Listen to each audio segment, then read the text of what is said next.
Good evening, everybody. Good Can evening, everyone hear me? No. Yes. Okay. Okay, so since I have put everyone on the mute, I'm not sure if you can hear me, so just give me a thumbs up if you can hear me. Great, great. Okay, so first of all, warm welcome to this webinar on single session therapy. I'm Ms. Nikunja Gujar. I'm a director, founder of EMOTICONS India, and I welcome all of you for this webinar on SST from our series, Let's Hear It from the Expert. To give you a brief about EMOTICONS India, it's a psychological counseling, testing, training, and a research center. And we at EMOTICONS India are having the series called Let's Hear It from the Expert, where today we have the privilege to have Professor Dryden for this webinar. I'm sure all of you know Professor Dryden, but just to give you a little more extensive introduction about him, he's an emeritus professor, and he is somebody who has written 233 books, also precisely written 4 books on single session therapy. He'll be talking today to all of us about single session therapy. He'll be running us through a presentation, and then we will be having a demonstration as well from Professor Dryden on single session therapy. Followed by that, I'll be opening this platform for everybody to ask questions. If you have any questions, you can ask at the end of the seminar, at the end of the webinar. Yes, Professor Dryden? Good afternoon. Yes, good afternoon. Good afternoon. Over to you. I think everyone is waiting to listen to you and hear from you with a lot of enthusiasm and a lot of expectations. So over to you, and please take it ahead. You need to allow me to do screen share. Okay, let me just quickly check.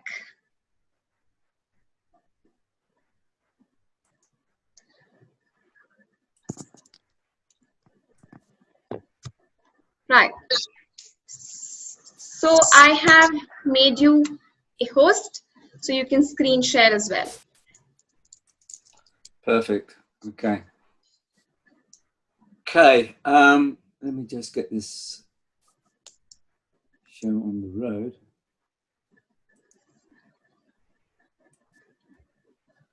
Okay. So can you see this? Yes, we can.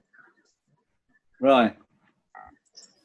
Good. So I'm going to be talking about single session therapy today for about half an hour, and then I'll take some questions, and then I'll do a demonstration, and then we'll take some more questions. Right.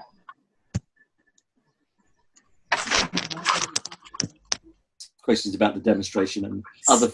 Got a new book out, so it's 234 books. So you're 1 book behind me. I'm an emeritus professor at Goldsmiths University of London. So start off by. I can hear somebody. So can you mute? Can you mute yourself? Otherwise, travel हो गया क्या थोड़ा देख सकते हो cooker खोल can you mute everybody? Can I request the participants to mute themselves, please? हाँ देख लो. You can manage. Can you mute everybody? Yeah, since I've made you the host, Professor, I think that would be difficult for me to do from my side. Okay, I think that's taken care now. Yeah, please keep yourself on mute, and we will unmute you at the end. I can hear people talking. It's putting me off.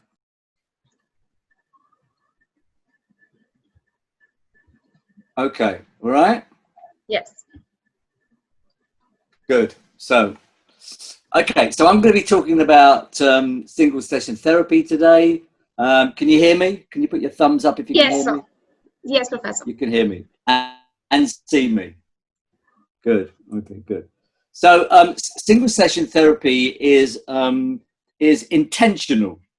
which means that both the therapist and the client set out with the objective of helping the client in one session, but knowing more help is available, if it is available. In other words, there needs to be clarity at the beginning about what exactly is the nature of this type of help.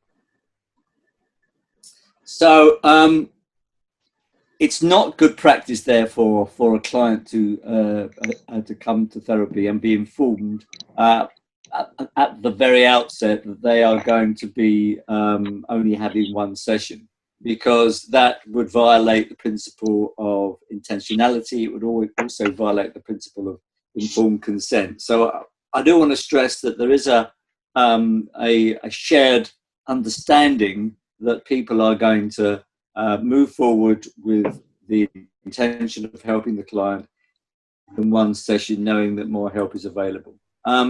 However, my demonstrations that I do sort of across the world, either face-to-face or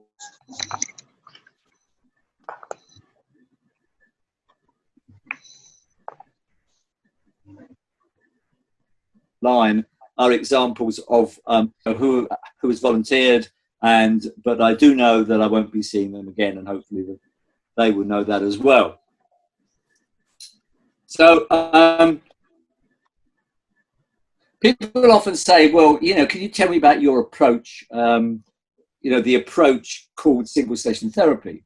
And the answer is no, I can't, because actually it's not an approach. It is a mindset. It's a way of thinking about the service that you're going to be delivering to a person. And it is that mode of service delivery itself. And so it sits well alongside other modes of therapy delivery. So what I'm not recommending to anybody is that you stop doing everything else and start doing and only do single session therapy where you only see somebody for once. There is somebody who does that. His name is Ruben Patino. If you go on Ruben Patino's website, you'll see that he only helps a person in one session. So it's not a specific. So I can hear somebody singing or some child in the background, and it's putting me off. True. So, yeah. So everyone, right, please requesting you to mute yourself. Okay. Can't you do that as a host? Can't you mute everybody? Yes, sir. Since I have made you the host, you could probably just go on the participants list and mute all. I don't know. Look, I can't do that because I'm into my single. Right, that's fine. I think now everyone is. Yeah. Yeah. Thank you. Okay, so right. So there are three major foundations of single session therapy. One is that the most frequent number of sessions clients have internationally is 1, followed by 2, followed by 3 in public and non-profit or charitable organisations. Now, we don't know too much about what goes on in private practice because nobody collects any data from private practice. So what we do know, however, is that you get time and time again, you'll get a graph like this, which shows this is from some data, some large numbers of data collected in Victoria, in Australia. And you'll see to the left, for 3 years, between 40 and 45% of people had one session, and then it goes down to around 20% for 2, 10% for 3, and it falls off. There's a slight pickup at 20 plus because after 20 they merge all the data.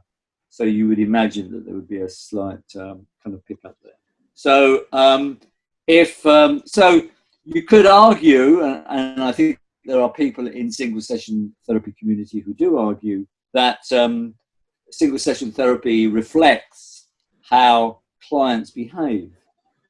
Therapists have got a clear idea about what clients should want, ideally, but it doesn't necessarily match between that and what clients do want.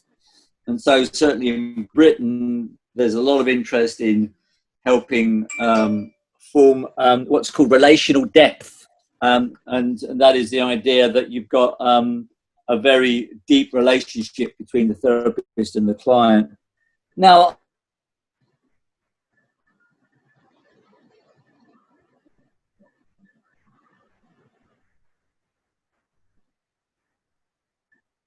I'm not saying that that's not a good idea. PROMPTNESS as a way of reflecting the idea. So we are actually seeking to develop a therapeutic relationship, but we're actually doing that quickly and promptly because we want that.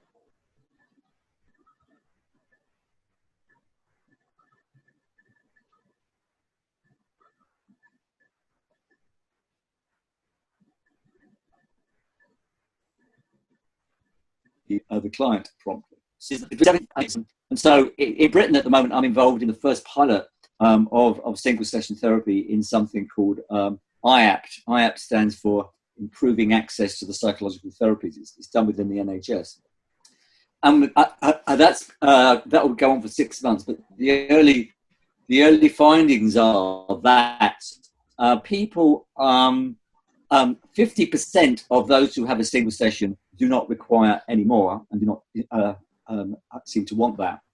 And actually, again, about 70 to 80% of the people are actually saying, thank you very much. That was very nice. That was very good. And we really appreciate being seen promptly.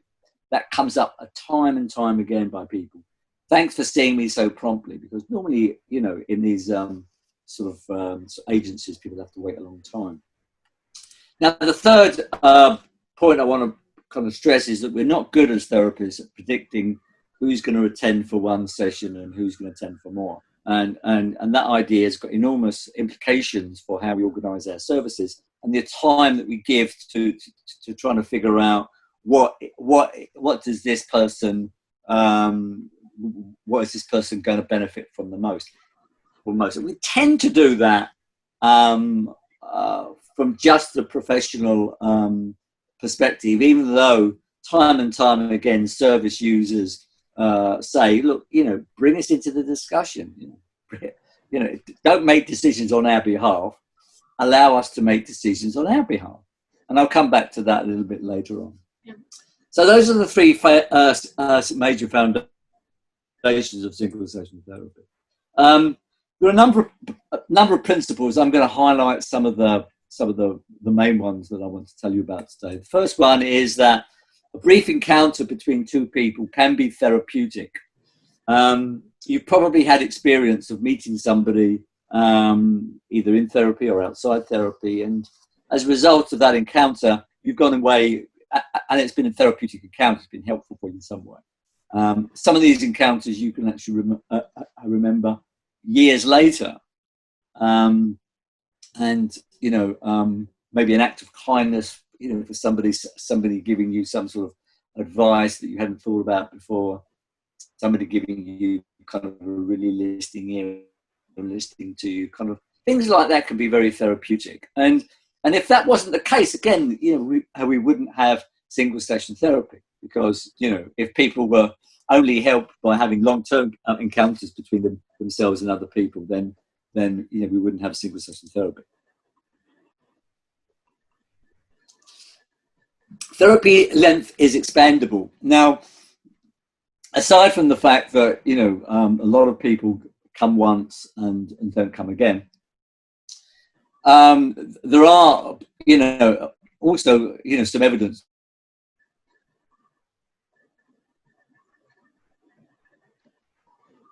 which shows that if you give people therapy for 10 weeks, it will expand in 20 weeks. So therapy lasts as long as the time that you are actually willing to give it. If you're a psychoanalyst for 5 or 6 years, then you've got the idea. Now, so interestingly enough, one of the things that I picked up from Albert Ellis, we're not actually listening to him give lectures, but actually listening to him do actual therapy sessions. So I'd actually listen to his sessions. Now you can have two types of sessions with Albert: half-hour sessions or hour sessions. And having listened to many of these half-hour and hour sessions, I would always recommend that you go and see Albert for half an hour, because he actually did as much work in that half an hour. And in the hour, he was kind of more relaxed about it. But the actual what the clients came out of it was actually actually the same. So another principle is the power of now. All we know is what's happening now. All we know is that we've got a client in front of us. We don't know anything else. So why not help them now, since we have them in front of us now? And the other thing I want to stress is the power of expectation. If you expect to be helped quickly, chances are you will. And I think this is what really people like Tony Robbins and Marissa Peers capitalize on, and that is to build up the expectation. You are going to be helped by this person very quickly. And guess what? You are helped by this person very quickly. So if you go into therapy thinking, a single session, what's going to come out of it? The answer is nothing, because you've actually shaped the outcome with your expectations. Now, again, there are limits to that. If you go into there expecting to have a thorough personality change, that's going to be unlikely. So I talk about realistic expectations, the power of realistic expectations. So if we think of a single session therapy as a plant, and so we can then ask the question, what are the favourable conditions for this plant to grow? And I think there are a number of them. First is it flourishes in an environment where help is provided quickly in response to help being sought. It's a nonsense to go for single session therapy and having to wait for 3 months for it, for example. Both therapist and client hold realistic expectations about single session therapy.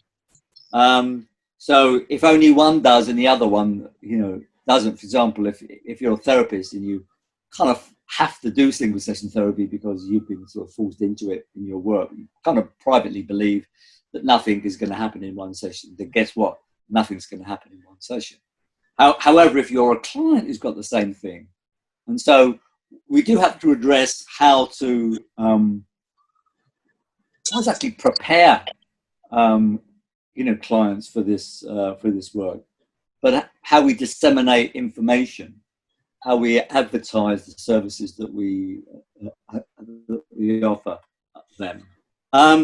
So it's important that the client understands what's on offer and gives informed consent to this. Otherwise, the person will be forced into it, and that's not going to feel that good.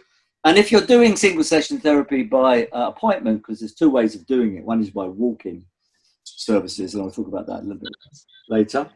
And the other one is by appointment. If it's by appointment, you've got to make sure that that the session is going to be offered quickly, and B, that you're going to utilise even the time between they calling for an appointment and the time when they have that appointment, that they actually use that time to prepare for the session adequately well. Not for the therapist, although the therapist is going to be helpful for that, but for themselves. That's important. And it's important that if you're going to do this, you do need to, and you're working in an organisation, it's important that the organisation is behind you, because otherwise it just won't flourish. The plant might grow, you might, but it's not going to flourish. So very quickly, let's have a quick look at what are some of the unfavourable conditions here. One is there is a long gap between help sought and help provided. Secondly, help is provided after certain conditions have been met. One is a comprehensive assessment. Now, again, the other one is case formulation, and the third one is a case history. Now, I'm not against any of these activities, but I am against it if it's going to be done within a single session therapy framework, because you just don't have the time to do that. Again, time between the initial contact help being provided is not used or not used well, and there's a routine use of blocks of sessions. You know, blocks of sessions. I'm not against blocks of sessions, but I'm against the routine use of blocks of sessions, because blocks of sessions, they were introduced to actually bring down waiting lists, and they do to some small extent. Single session therapy really does bring down waiting lists and waiting times. That's not the only reason we do it, because I think it has therapeutic value in and of itself. But, you know, blocks of sessions are kind of incompatible. The routine blocks of sessions are incompatible with single session therapy. And again, there's a lack of organisational and administrative support. So I mentioned help provided at the point of need, and I want to talk a little bit about that, because I think that's probably one of the things that got me interested in single session therapy back about 6 years ago. I kind of thought, well, look, you know, there's all this kind of waiting lists and waiting time now. You know, what can we do about it? And having looked at the literature, you know, it seemed to me that single session therapy was one of the best ways of actually doing that. So it's based on a certain number of ideas. One is it's better to respond to client need by providing some help straight away rather than by waiting to provide them the best possible help. So, for example, if somebody comes in has been diagnosed as single social anxiety disorder, and you might have a package of 10 sessions of really well-researched CBT for this condition, chances are a person's going to have to wait for it. And so you can actually help them to some degree with social anxiety disorder in a single session if you can actually sort of find out what they want to achieve from the session. This is one of the things that I'm often asked. Can you help then ... which is the name of the disorder, with single session therapy? And my answer is always depends upon what the person wants to achieve from the session.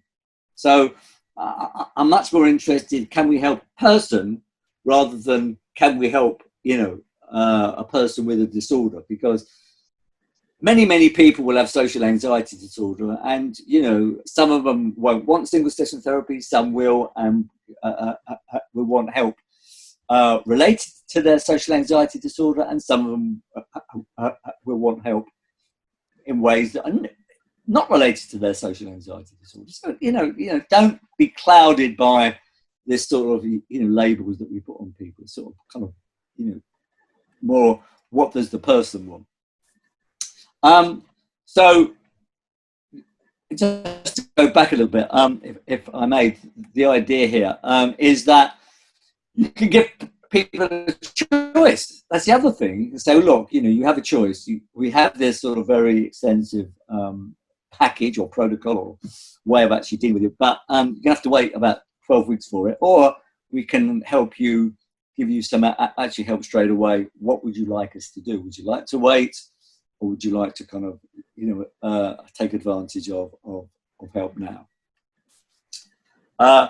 Providing immediate help is more important than carrying out an assessment or a case formulation.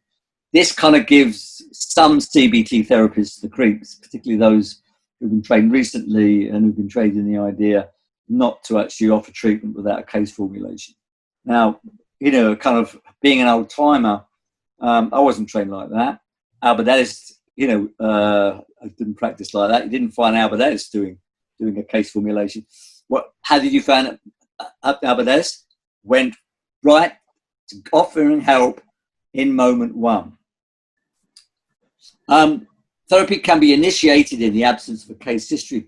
A good question to ask, however, is something like this: what do I need to know from you that is essential for me to know in order to be able to help you in terms of what, you know, your history?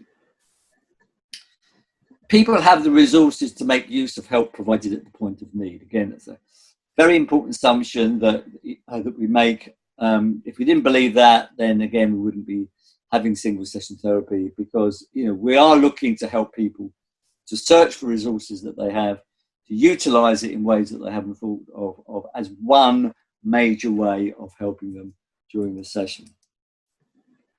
Sooner is better. There's a lot of you know, in the therapy world that says more is better. You know, if we have more time, we can do more things. Well, true, but you know, the client may not want that. You may be able to do it. You know, best way to see if a client will respond to therapy is by offering them therapy and see how they respond, which is a kind of a beautiful way of answering. People say, you know, how do you know if a person is going to benefit from single session therapy? And I say, I don't, because I lost my crystal ball and I can't seem to find it. Because, you know, you don't. The only way you can know is to find out, is to actually do therapy and see how people respond. Then they say, what about risk?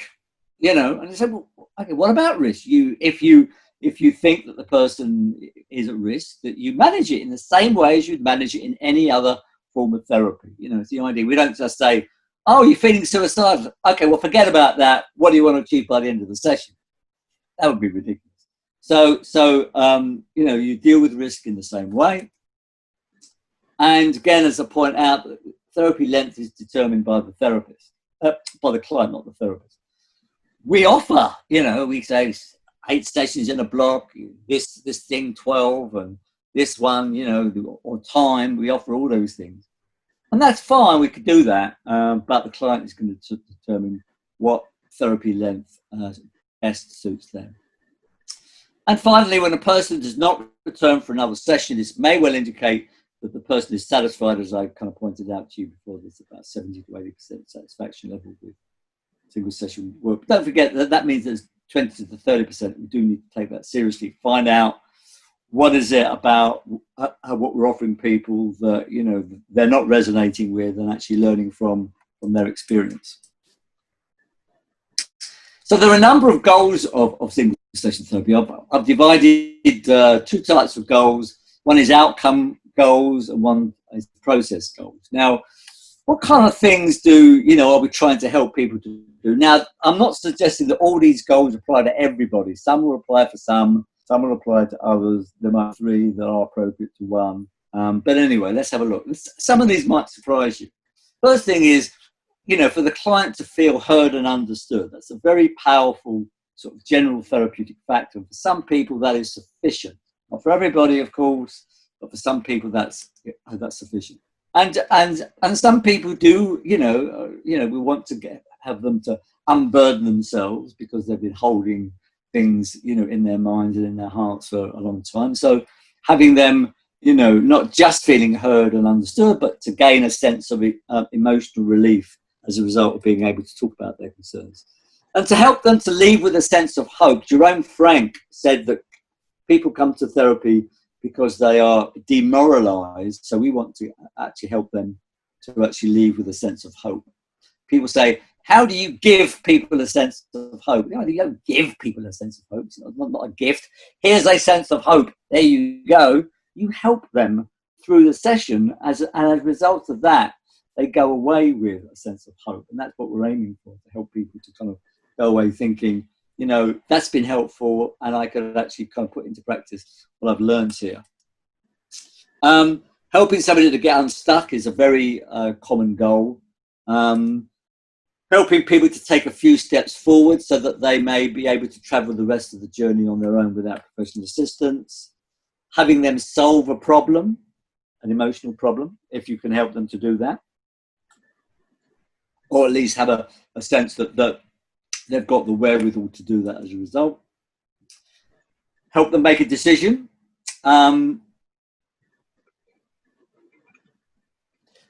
I'm reminded of the fact that here, when I did one of my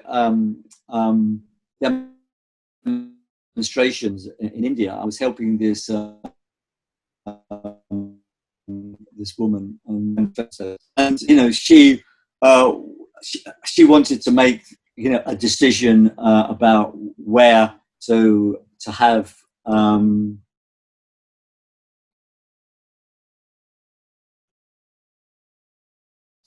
the child. It's a book that I did called Very Brief Therapeutic.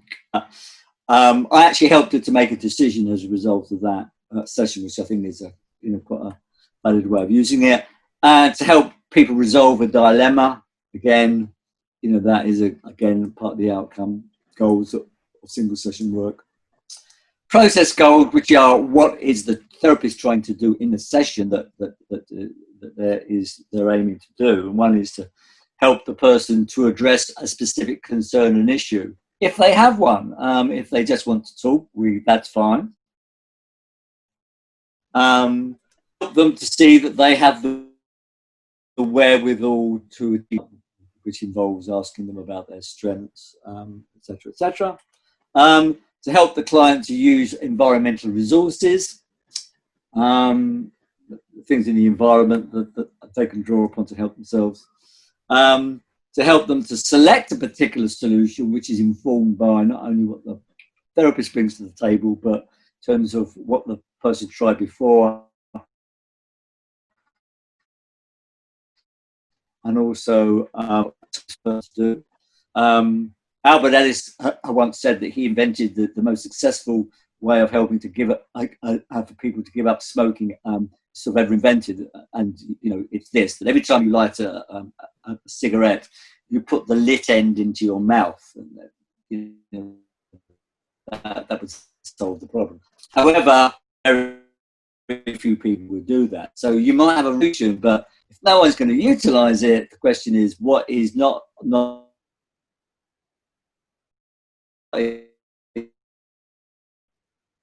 is not so much to help a person develop an action plan to implement. I think that's an important thing. Therapy, you can answer that question by going over reams for indications and indications, and I did that for my first book, which if when I come to revise it, I'm going to omit that because what I was doing there is actually kind of coming up with a single session. I had to find out who was suitable for a single session, which is a kind of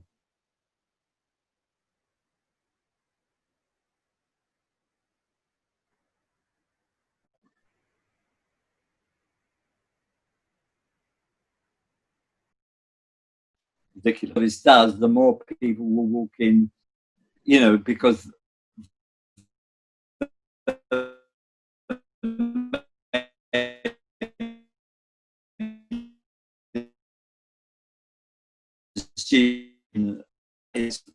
have a range of choice. So you might do something Bouverie-centric single session, and then they know that 50% of those people, for 50%, that would be sufficient.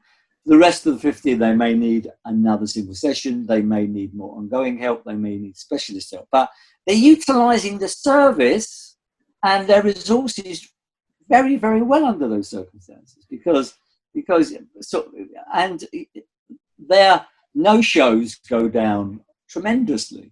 Now, again, if you think about it, if you want to get rid of no-shows in therapy, you have a walk-in service, because if they don't show up, then they don't show up. And if they show up, you help them. So in terms of the mindset, I'll go over a number of points quite quickly, just to give you a flavour of this, because I want to get down and answer your questions and do a demonstration.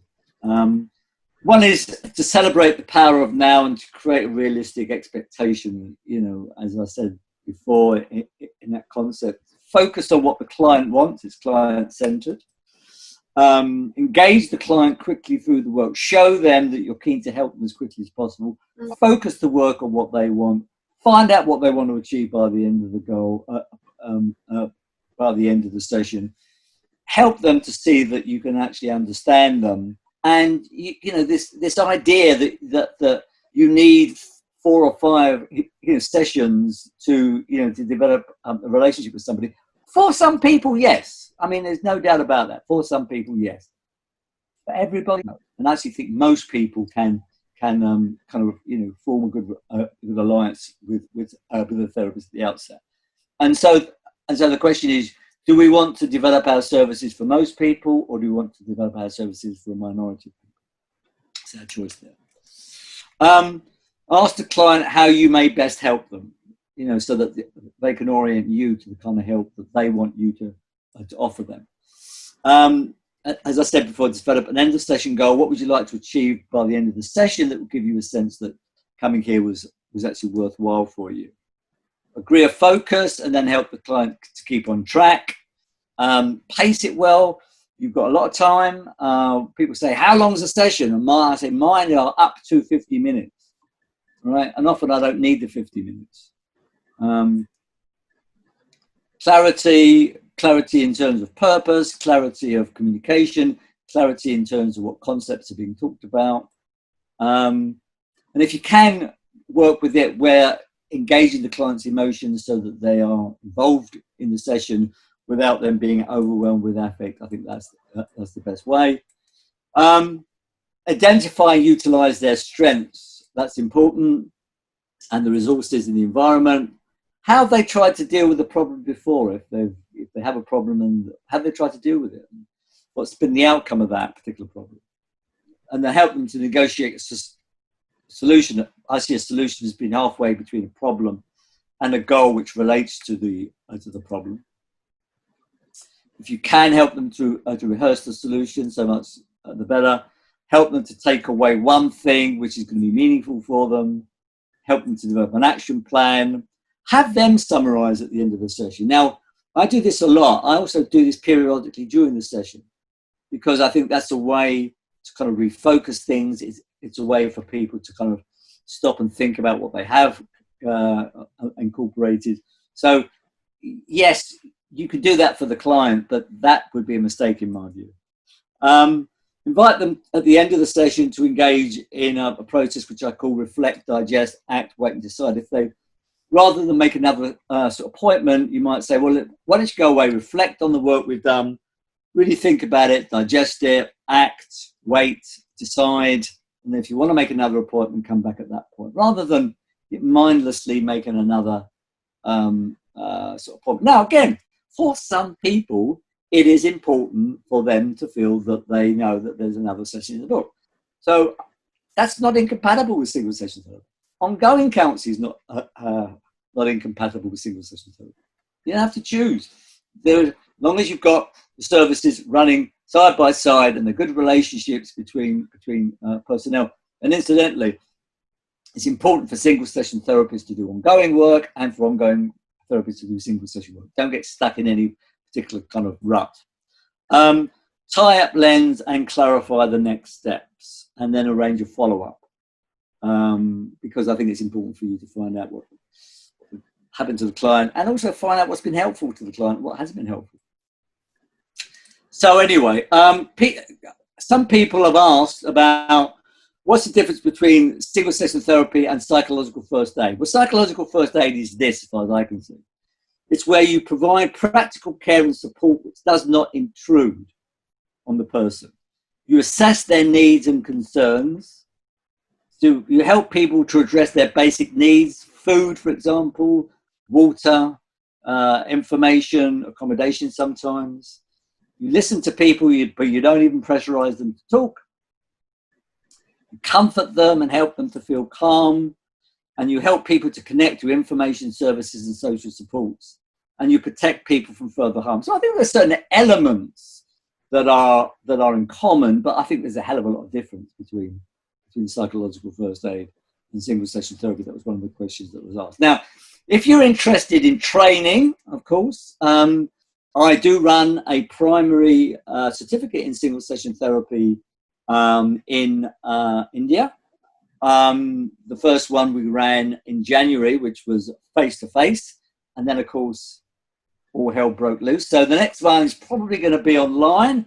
And so if you're interested, here's the information. If you want to sort of make a note of this email and send the email to that organisation, then we'll get back to you and indicate to you how you can actually train to do this stuff, because you do need to train to do this stuff. It'd be nice if you were fully fledged single session therapy after 35 minutes of listening to me, but that ain't the case. So invivo.edu@gmail.com. Please make a note.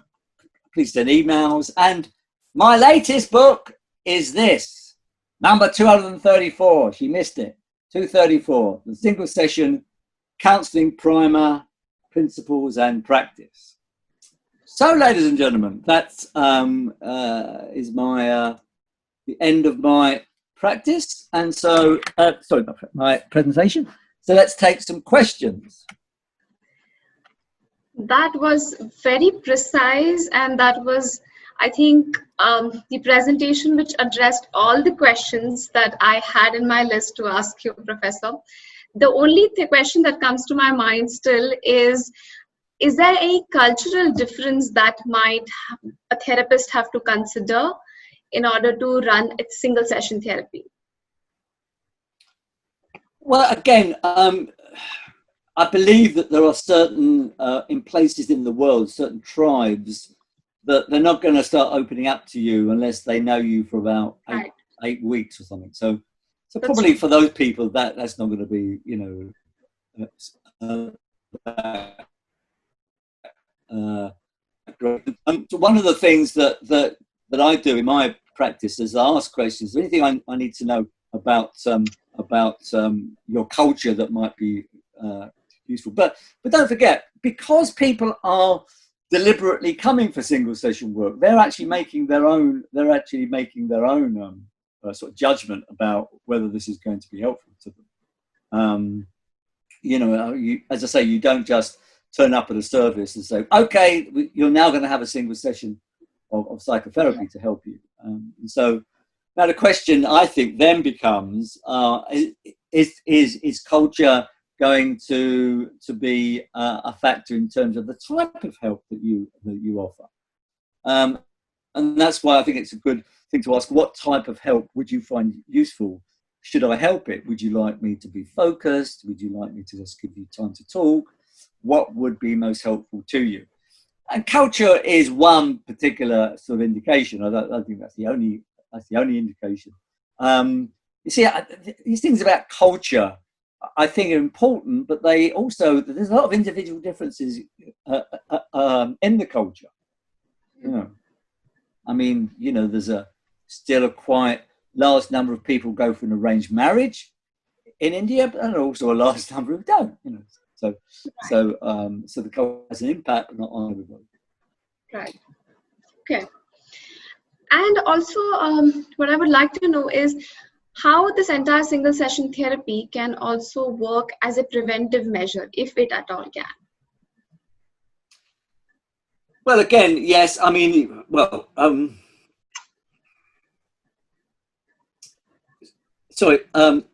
Prevent what? Any kind. So we basically talk about when it comes to counseling, it can also work with somebody having disorder, somebody having distress, or somebody wanting to just work on the skills. I think that in a way that the sooner you get help, the more it's going to prevent the worsening of your, in quotes, condition.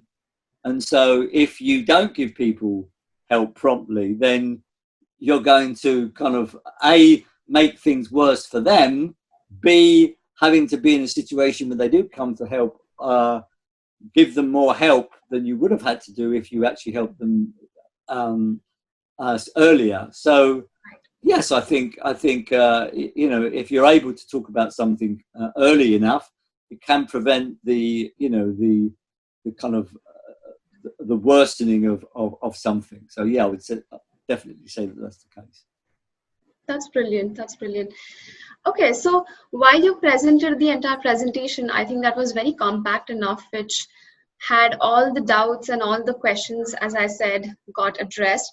So without much of a delay, I guess we would like to, and the audience would like to, go towards the demonstration that you would like to have today for all of us.